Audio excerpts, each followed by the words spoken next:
Hello everyone, welcome to yet another day in this The Clown Decade, the decade where things are only going to get worse before they get better.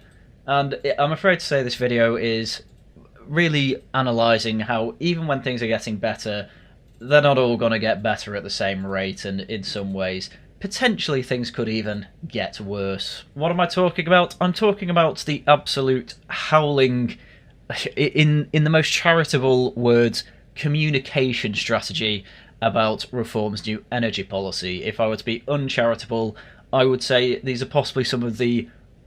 they're definitely not the worst, because the Greens definitely had the worst ideas for energy policy, but they are not the energy policies that I would have liked from Reform. So Reform tweeted this yesterday: "We are putting the renewables industry on notice. We will lower energy bills for working people." Right, so it's clear right from the get-go what are the point of these policies. They are to lower energy bills for working people, and the renewable energy companies will not have a stranglehold over Britain anymore via their subsidies and tax relief. So, what are these policies? A windfall tax on renewable generated power.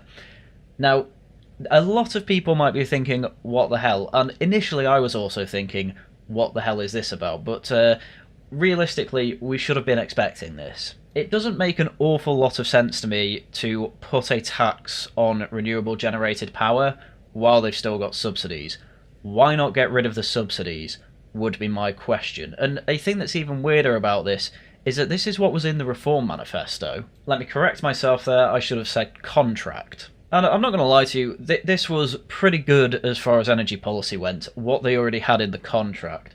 And as you can see in the top right, scrap annual £10 billion of renewable energy subsidies, and to achieve this, they will actually put equivalent taxes on them. Renewables aren't cheaper, our bills have increased dramatically in line with them, with a huge increase in renewable capacity over the last 15 years. And this is the thing, they're putting equivalent taxes on them via this policy. This is actually very much in line with what was already in the contract, so really nobody should be particularly surprised by this.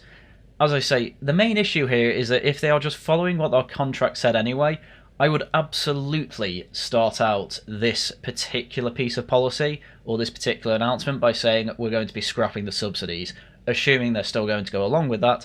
And if they want to stop the renewable advantage within the market, that is probably the first thing that you should get rid of, and definitely the first thing you should announce.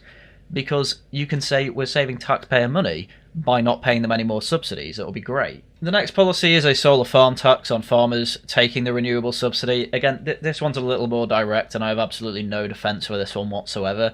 This doesn't look like an equivalent tax on renewables at all. This is a brand new solar farm tax, and it's directly on the farmers for taking a subsidy. Again, just get rid of the subsidy. Labour are currently in deep resentment from the farmers because they're taxing them. I don't know why you would announce this. Next up, it is a ban on battery energy storage systems. This as well, this is too much of a knee-jerk reaction in my mind. Now, I've seen some people trying to defend this just by saying, oh, well, we don't know the details of it, we don't know what the full policy is, it might just be for some battery energy storage systems, it might be for all of them, we don't know yet, we'll have to wait and see. But as I say, this is a bit of a knee-jerk reaction. So you are regularly seeing stories like this. A proposed battery energy storage system on farmland would have a very high risk of catching fire, campaigners have said. Green energy company Nat Power has unveiled plans for the plant near East Ruton, between two places. However, members of the Against Battery Storage, East Ruton, Picton, all these other places, said that the facility would have a 27% chance of catching fire in any 1 year. And obviously Nat Power rejecting it, saying actually it's very safe. Now, in the 7 years I've been doing YouTube, almost 100% of the time, close to 99% of the time, whenever a story like this comes up, unironically, the safety standards are very rigorous, and in fact, the chances of something going wrong are nowhere near what the campaign group are estimating. I base this entirely off fracking. I made this entire YouTube channel because I wanted fracking to happen. I then realised it was pointless me trying to campaign for that because the NIMBYism is too strong in this country, but it has allowed me to notice these patterns. Campaign groups will give the worst possible case scenario for everything, and in no way try and be actually fair and balanced with what they're trying to push, because of course they won't, they're a campaign group. And when you go into a bit of detail, the campaign group has submitted a 33-page report objecting to the proposed facility, which would have the capacity of about 1,000 megawatts, which is actually quite sizable. The group said figures on incidents at battery storage schemes around the world show that there were more than 70 fires at plants between 2018 and 2023. How many deaths? I am assuming absolutely zero, otherwise they would have reported how many deaths there are. And when you have 70 fires around the entire planet, by the way, between 2018 and 2023, that averages to about 14 fires a year. And when it comes to worldwide fire incidents with these things, that's really not that bad. And they're not publishing deaths for a reason, I'd like to add. Probably because there weren't any. And again, I am completely on board with believing that the safety features are actually not necessarily state-of-the-art, but rather very good at keeping a fire isolated should it break out. Again, these are probably using lithium-ion batteries, which are the same type of batteries you get in Teslas. And even when Teslas explode, usually it's when some malfunction happens in terms of a car crash, and even then, it's usually a pretty isolated fire, it's just the Tesla that burns up. Again, that's pretty good for fire safety, and it will be a very similar thing with these BESSs, so banning them outright to me seems absolutely absurd. If the idea is to only ban the unsafe ones, again, that should have been communicated properly, because to an awful lot of people, banning things outright is what we are absolutely fed up of, and I do not like this policy whatsoever. But unfortunately, the NIMBY vote is incredibly powerful in Britain, so you're just going to end up seeing this stuff constantly. It's so irritating. But that's really more a cultural thing with Britain at the moment. There's really not a lot Reform can do to try and push against that, I'm afraid, so we just have to live in reality here. It's also worth pointing out that battery energy storage systems are pretty much required by renewable energy to actually store energy that isn't used at the time that it's being generated. This makes battery energy storage systems make renewables much, much more viable, and obviously Reform don't particularly want that. But again, to me, it's a fatal misunderstanding of the issue in net zero. The issue in net zero is that they push through with renewables no matter what. That's what people don't like, but people actually do like renewables. Onshore wind farms are popular, offshore wind farms are popular. Solar farms are generally quite popular as well, despite the fact that even the Greens try and NIMBY solar farms away from farmland. But having a scheme to make it easier and cheaper to put solar panels on your own home's roof, a lot of people do like that idea. Hell, you could even put solar farms over open-air car parks. That's a really good idea that seems to be going about the world, but there's going to be nothing like that. Unfortunately, Reform are going a bit too far the other way when it comes to net zero. Basically, people just want the market to work. That's all people really want when it comes to this, because letting the market work will allow energy bills to come down. The initial reaction from everyone, including me, from these particular policies so far, looks like it's going to make everything expensive. The only one that I have quite come around to is this last one on all new energy cables having to go underground. Now again, this is trying to win the NIMBY vote. We have a massive NIMBY vote in Britain. I'm afraid there's not an awful lot we can do about it. When it comes to house building, Reform say that they can't afford to be NIMBYs. When it comes to energy, they're trying to find a way around it, because especially with Richard Tice, who seems to be pushing particularly these energy policies, he's in constant talks with his constituents about pylons, about battery energy storage systems, about renewables. His constituency seem to absolutely hate them, and that seems to what has influenced these particular policies. And to be honest with you, an awful lot of it might just more be communication of these policies rather than the policies themselves. Apart from obviously the taxes, they just need a complete redo. But it doesn't take much to say, okay, we're actually going to bring taxes down on oil and gas, and we're going to remove the subsidies.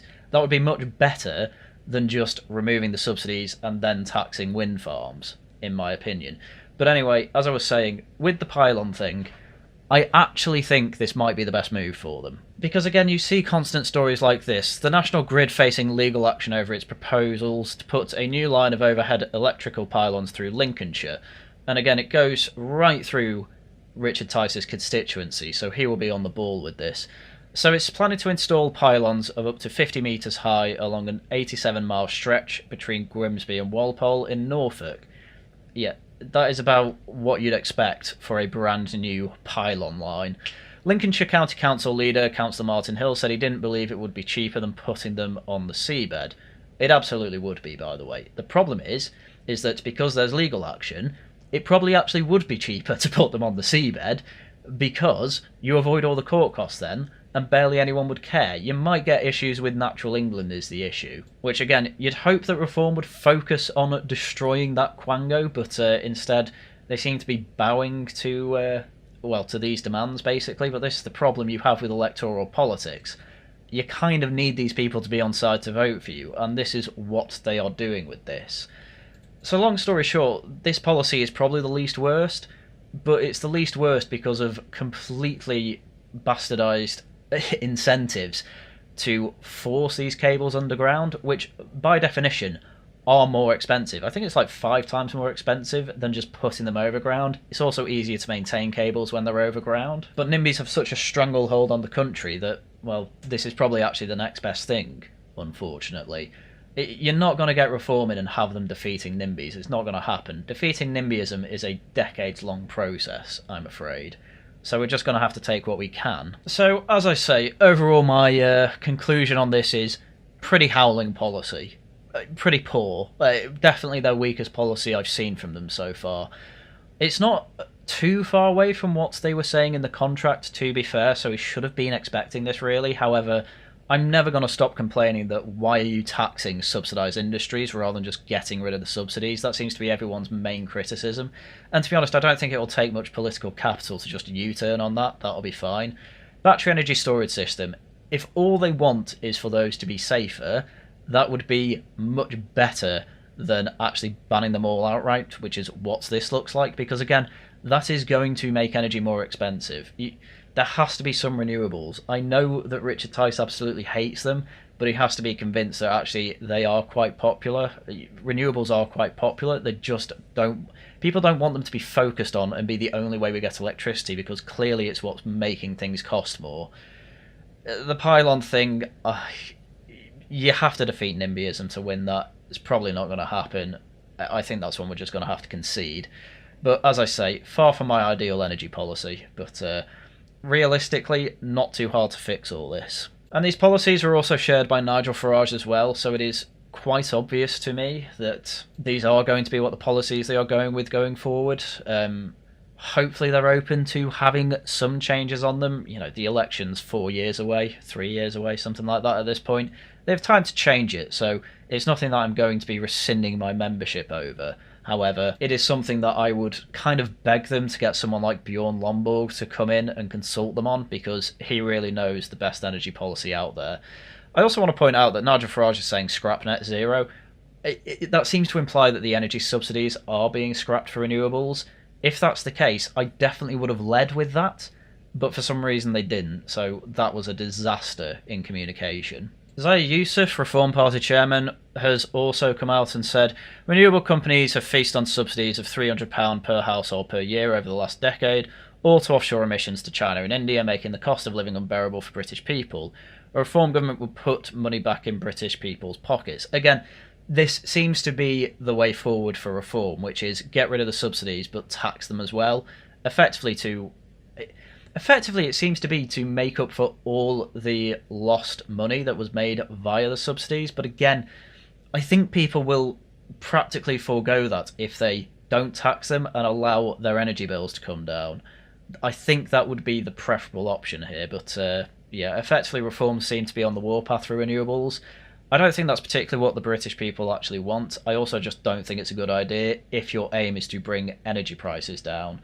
Especially if your aim is to get them down as much as possible. This is obviously not the way to do it, but as I say, there is time to change this policy, and I hope that they do, because I've seen an awful lot of people having an awful lot of criticisms, rightly I would say, about this particular policy. Anyway, initial reactions to this included obviously an awful lot of criticism of it, most of which I've gone through, so I won't go through any more details of other people on Twitter criticising them. However, I agree this is quite a weird direction for reform, but a particular account called Mike Diplocker has pointed out these policies seem to attack Rupert Lowe directly. Are these bizarre policies that Reform just announced actually about publicly humiliating Rupert Lowe as part of an internal party feud? I honestly don't think this can be ruled out. The whole thing is just too R-worded, even by Reform standards. Something else is going on. And he has this clip from a Peter McCormack podcast with Rupert Lowe, so let's listen to it. Well, I know that because I have a battery storage business. So There you go. we have about, well, we've got one at Morecambe Bay, which we actually sold. We've got another one we just got up in Scotland. So I know we turn a lot of, so it's not infrastructure. We've got the infrastructure. Well, not only that, he owns farms, and I would be shocked if he has no solar panels on that farm. But is this a humiliation ritual from Reform to attack Rupert Lowe? No, I don't think it is. The MPs will absolutely talk to each other. However, when it comes to building policy, you've got to remember that Reform are currently in the process of actually kind of formalising and professionalising the whole institution, and there's going to be mistakes made along the way for that. What I think has happened is that there's no one trying to kick Rupert Lowe out. Rupert Lowe is far and away the most successful parliamentarian out of everyone in Reform, and they all obviously recognise that, and they don't want to get rid of him. And they'll have regular meetings talking about what they're going to be doing, what policy they're going to be pushing forward, and things like that. And not everything is going to be discussed in these meetings. They only have a finite amount of time. And when it comes to developing policy, I would imagine that they are overseen quite separately. Rupert Lowe has actually talked about this before. He wrote quite a few areas of the contract, but he focused mainly on farming, fisheries, business, and a couple of other areas. Richard Tice was energy, and I would imagine what has happened is that Richard Tice has been left with energy, and there's been absolutely no oversight to make sure that everything put forward is going to be in line with what the other MPs necessarily want. Effectively what's happened is what's happened to Marvel, where all these different people have been writing separate stories and they don't talk to each other, so they don't have an overarching kind of, in this case, policy direction, just like Marvel at the moment have absolutely no direction with where their films are heading toward, and so it just looks like a garbled mess. And I think this is partially what has happened with the energy policy here. It's the fact, as Matt Goodwin has said before, they are trying to build a plane while it's currently hurtling at hundreds of miles an hour through the air.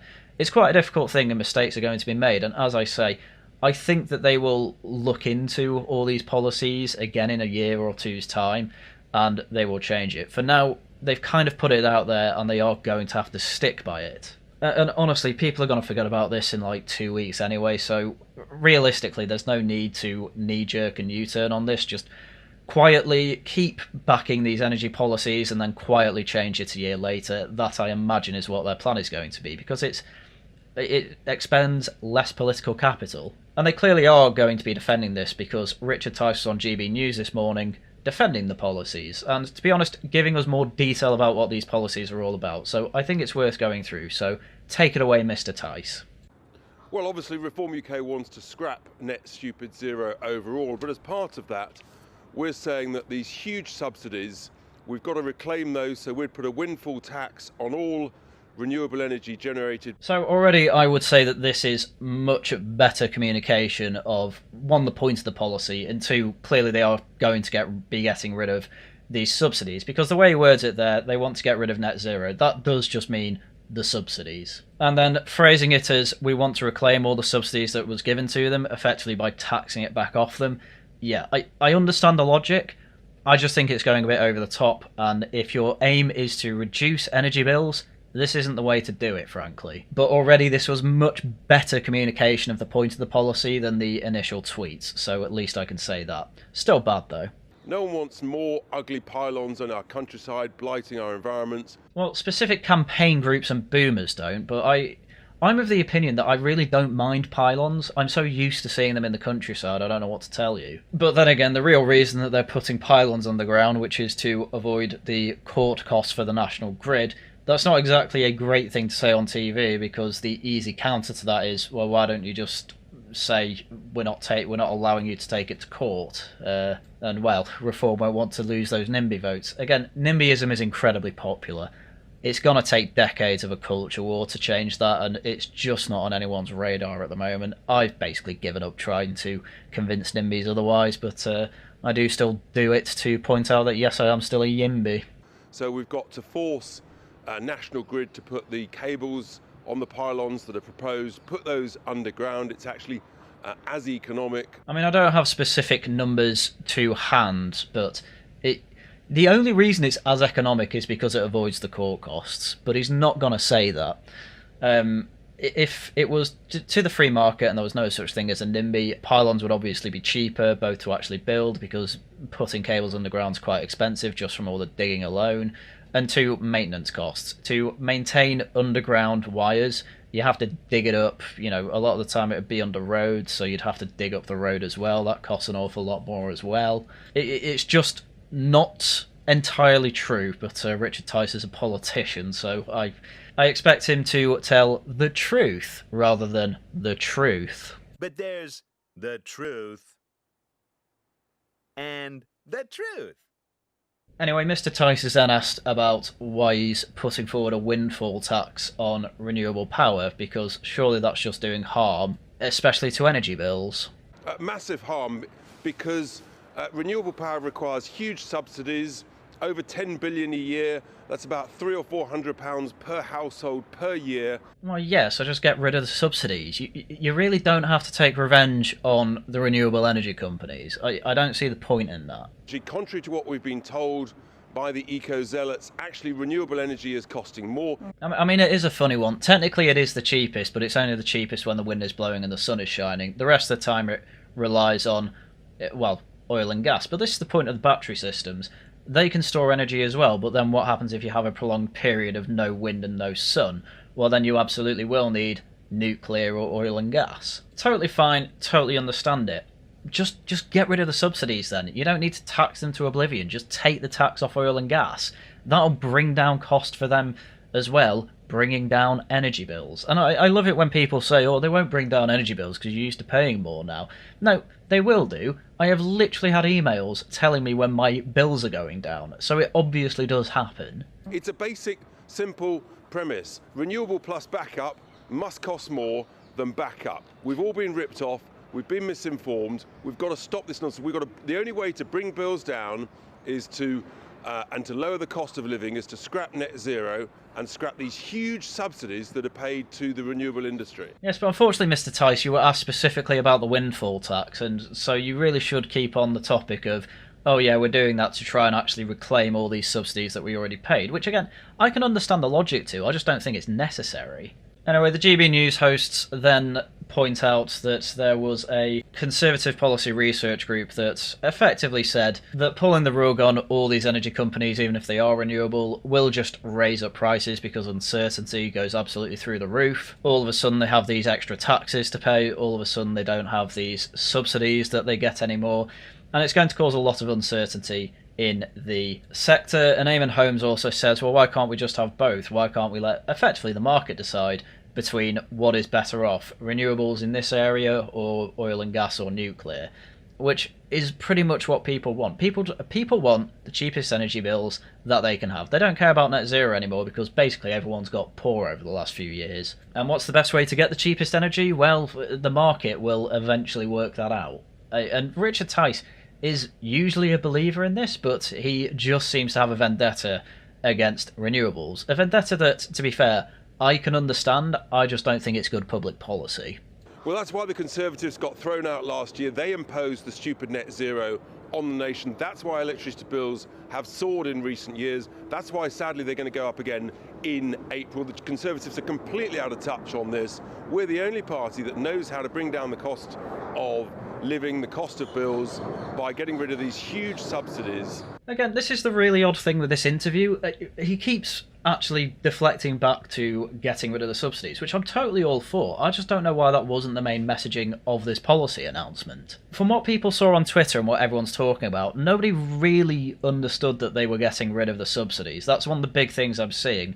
Why are you taxing on this particular industry when you can just get rid of the subsidies? And it turns out they're actually doing both. So as I say, this is a huge miscommunication, and again, I can understand the logic of wanting to try and reclaim all the money they got from subsidies as quickly as possible. I just think it's completely pointless if your main goal is to bring down energy prices. So as I say, hopefully they'll look into this, get some decent consultants on this particular policy and fix it up.